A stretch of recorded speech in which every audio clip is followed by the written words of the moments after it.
चलो नेक्स्ट आगे के केस पे बढ़ते हैं। केस आता है case number 11, that is Brogden versus metropolitan rail. Case देखते हैं। केस का सबसे पहले fact. So B a supplier sent a draft agreement relating to the supply of coal to the manager of the railway company. तो ये कोल भेजने के लिए, कोल बेचने के लिए है ना, एक ड्राफ्ट एग्रीमेंट भेजा था। किसको भेजा था? मैनेजर जो है रेलवे कंपनी का, उसको भेजा गया था, उसको फॉरवर्ड किया था। तो manager wrote the word approved on the same. तो भाई साहब ने पढ़ के उसके ऊपर लिख दिया approve and put the draft agreement in the drawer of the table intending to send it to the company solicitor for the formal contract to be drawn upon, कि वो बाद में कंपनी के सॉलिसिटर को भेजेगा, ये सोच के उसने रख दिया। By an oversight the draft agreement remained in the drawer, but भाई साहब बाद में भूल गया कि उसने ड्रॉअर में उस एग्रीमेंट की कॉपी को रखा है। तो क्या इससे कोई कॉन्ट्रैक्चुअल रिलेशनशिप डेवलप होता है क्या? This is the question.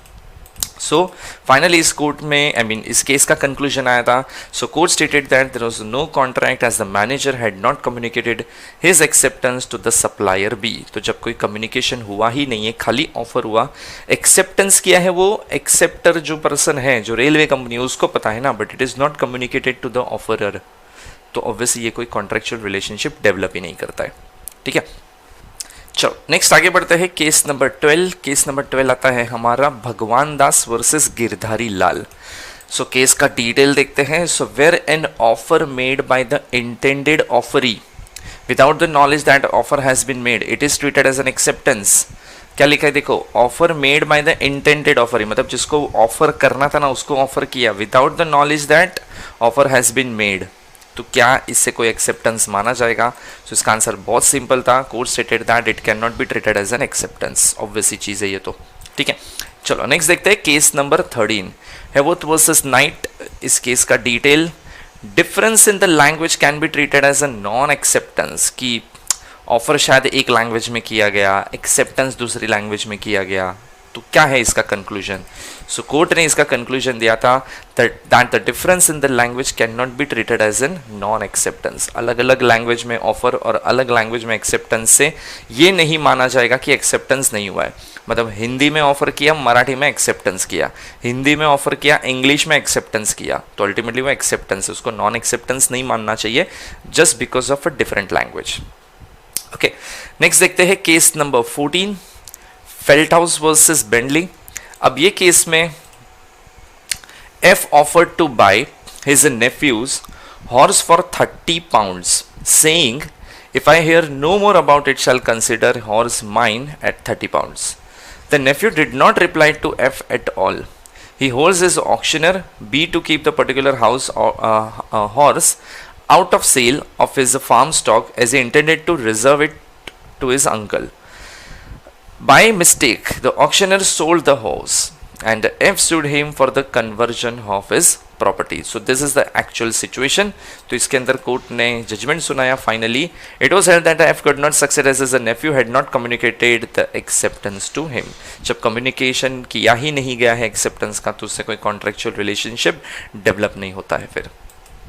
Next case number 15, central bank versus Venkatesh. Okay, so case देखते हैं एक बार, एक minute. Okay, so a mere mental unilateral assent in one's own mind will be treated as a communication.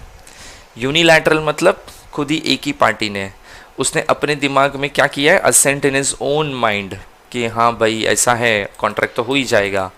तो obviously court stated that it can not be treated as an communication and therefore there is no contract. इसका मतलब अगर मैं किसी को offer कर रहा हूँ ना, तो सामने वाले का कंसेंट चाहिए। मैं ये सोचता हूँ अरे यार वो थोड़ी ना बोलेगा, ऐसी चीज़ को तो कोई ना ही नहीं बोल सकता है, और मैंने ऑफर किया और मैंने अज्यूम भी कर लिया एक्सेप्टेंस है ही, तो क्या ये एक्सेप्टेंस मान लिया जाएगा अगर वो कल कुछ रिप्लाई नहीं करता है तो? So obviously answer is no. तुम्हारे सोचने से, तुम्हारे मानने से कुछ नहीं होता है। ठीक है, नेक्स्ट देखते हैं case number 16, Entores limited versus MFE corporation. So case देखते हैं क्या है। If an offer is made through telex, telephone, then how acceptance can be made?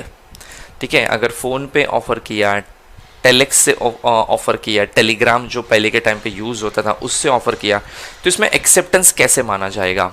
तो इसका कंक्लूजन कोर्ट ने फाइनली दिया था court stated that the contract is complete only when the acceptance is received by the offeree.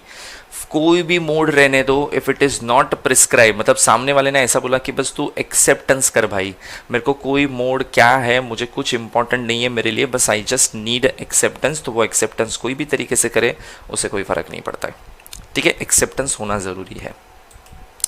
Next देखते हैं case number 17, Mukul Datta versus Indian Airlines. ये बहुत interesting case है। So case is condition can be considered to have been communicated to the passengers of the airlines when it is just printed on the tickets and the passengers be treated as having accepted the conditions. जैसे देखो आपको कभी flight का ticket खरीदते हो ना, तो पीछे टर्म्स एंड कंडीशन होता है। वो टर्म्स एंड कंडीशन है ना, हम लोग जिंदगी में कभी नहीं पढ़ते, we are not interested at all, छोड़ मरने दे क्या पढ़ने का इसमें। But the problem is that अगर कोई तुम टर्म्स एंड कंडीशन नहीं पढ़ते हो बराबर, तो क्या वो प्रिंट होने से इट इज अज्यूम्ड दैट कि it is accepted by the passenger, कैसा मान लिया जाएगा कि टिकट उसने लिया, वो फ्लाइट में ट्रैवल भी कर रहा है, इसका मतलब उसने टर्म्स एंड कंडीशन मान ली, एक्सेप्टेंस भी कर लिया।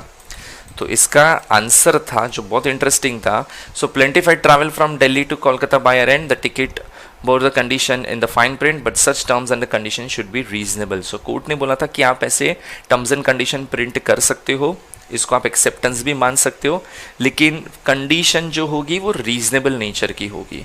कल तो तुम कुछ भी कंडीशन प्रिंट करके डाल दोगे और फिर पैसेंजर को बोलोगे देखो हमने तो यही डाला था, तुमने तो मान लिया, वो नहीं चलेगा। Condition should be reasonable in nature. Okay, next देखते हैं case number 18, Lily White versus Manuswamy. So case देखते हैं इसके अंदर, where the launderer gives his customer a receipt for the clothes received for washing. The receipt carries a special condition and are to be treated as having been duly communicated to the consumer या customer. तो ultimately again वही case है airlines जैसा कि laundry receipt के पीछे terms and condition डालने से क्या उसको टर्म्स एंड कंडीशन कम्युनिकेट किया गया ऐसा माना जाएगा क्या। सो इसका आंसर था court stated that it is treated as it is communicated to the customer, because printed है मतलब कम्युनिकेट कर दिया है, because it is not practically possible कि वो लॉन्ड्री वाला जो शॉपकीपर है वो हर एक कस्टमर को टर्म्स एंड कंडीशन बताने बैठे। It is very difficult, it is not practically possible, so obviously it is communicated by printing mode और वो ऑब्वियसली वैलिड है। नेक्स्ट केस देखते हैं 19, Raipur transport versus Ghanshyam. So case देखते हैं क्या है। Special conditions were not communicated prior to the date of the contract for transport, it is valid contract. कि जो स्पेशल कंडीशंस है वो प्रॉपरली बताई नहीं गई थी ट्रांसपोर्ट वाले को, तो फिर क्या होगा इसका conclusion. So court stated that there is no proper contract because terms and conditions are not properly communicated. तुमको अगर कॉन्ट्रेक्चुअल रिलेशनशिप में जाना है तो सारी टर्म्स एंड कंडीशन, फिर वो जनरल हो स्पेशल हो कुछ भी हो, तुमको हर एक टर्म्स एंड कंडीशन प्रॉपरली तरीके से बतानी ही पड़ेगी। ओके, नेक्स्ट देखते हैं case number 20, RV hotel versus Montefiore. So case का डिटेल देखते हैं। A person applied for the share in June and allotment made in November. Person ने शेयर के लिए अप्लाई कब किया था? जून में, और उसको अलॉटमेंट कब हुआ? नवंबर में। He is liable to perform this transaction. मतलब अब शेयर होल्डर ऐसा बोलते मेरे को नहीं चाहिए, इतना टाइम कोई लगाया था क्या कि जून में अप्लाई किया, तुम नवंबर में शेयर दे रहे हो, बराबर, मेरे को अब शेयर्स ही नहीं चाहिए। तो ऐसी सिचुएशन में कोर्ट का कंक्लूजन था, court stated that a person is not bound to perform transaction because time of application and allotment is not reasonable. तुम अलॉटमेंट और रीजनेबल का गैप देखो कितना महीना है। जून में अप्लाई किया था, नवंबर, मतलब जून जुलाई अगस्त सितंबर अक्टूबर नवंबर, 6 महीने बाद तुम अलॉटमेंट करोगे, तो obviously it is not a reasonable time. तो वो कॉन्ट्रैक्ट नहीं परफॉर्म करेगा शेयर होल्डर, और वो ब्रीच ऑफ कॉन्ट्रैक्ट भी नहीं माना जाएगा। क्लियर यहाँ तक? ठीक है, तो ये second part of the video हो गया हमारा कॉन्ट्रैक्ट एक्ट का। अब बाकी के बचे जो केसेस है वो मैं थर्ड और फोर्थ पार्ट के थ्रू भी लेके आऊँगा, तो आपके सारे कॉन्ट्रैक्ट एक्ट के केसेस कवर हो जाएंगे, बराबर। तो ये थे हमारे 20 तक के केसेस। पार्ट 1 ऑलरेडी अपलोडेड है और पार्ट 2 आप यहाँ पे देख लेना। ठीक है, चलो तो इसी के साथ ये वीडियो हम लोग यहाँ पे एंड करते हैं। Thank you very much.